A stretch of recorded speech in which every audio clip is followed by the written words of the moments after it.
सोलापूरचे सुप्रसिद्ध तबलावादक पंडित भीमराव दादा कनकधर यांचे 25वे पुण्यस्मरण तसेच त्यांचे शिष्य पंडित विठ्ठलदास क्षीरसागर यांच्या प्रथम पुण्यस्मरणानिमित्त गुरुस्मरण सोहळा आयोजित केला आहे।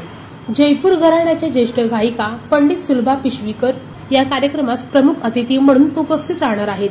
हा कार्यक्रम रविवार दिनांक 23 फेब्रुवारी रोजी लोकमान्य टिळक सभागृह एमपी थिएटर येथे संध्याकाळी 6 वाजता संपन्न होणार आहे। या कार्यक्रमास उपस्थित राहावे असे आवाहन शिष्य परिवाराने पत्रकार परिषदेत केले आहे। तर दादांना जाऊन आता 25 वर्ष पूर्ण झाली, 25वे त्यांचं पुण्यस्मरण आणि त्यांचे जे पट्टशिष्य होते गंडावंदन केलेले पंडित विठ्ठलदादा क्षीरसागर त्यांची पहिली पुण्यतिथी।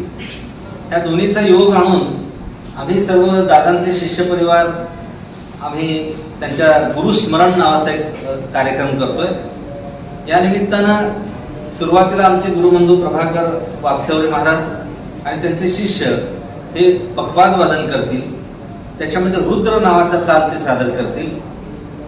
त्यानंतर मुंबईवरून मुंबई विद्यापीठाचे तबल्याचे सेवानिवृत्त प्राध्यापक आणि तबल्याचे विद्वान पंडित विभवजी नागेशकर हे स्वतंत्र तबलावादन करणार आहेत। अशा प्रकारचे कार्यक्रम खूप कमी होतात सोलापुरात। स्वतंत्र तबलावादन तर हा एक वेगळं विश्व आहे आणि त्यासाठी या कार्यक्रमाला सगळ्या रसिकांनी सोलापूरकरांनी यावं, या कलावंतांचं तालवादन श्रवण करावं अशा प्रकारचं आवाहन आम्ही सगळ्या विद्यार्थ्यांच्या वतीनं करतो।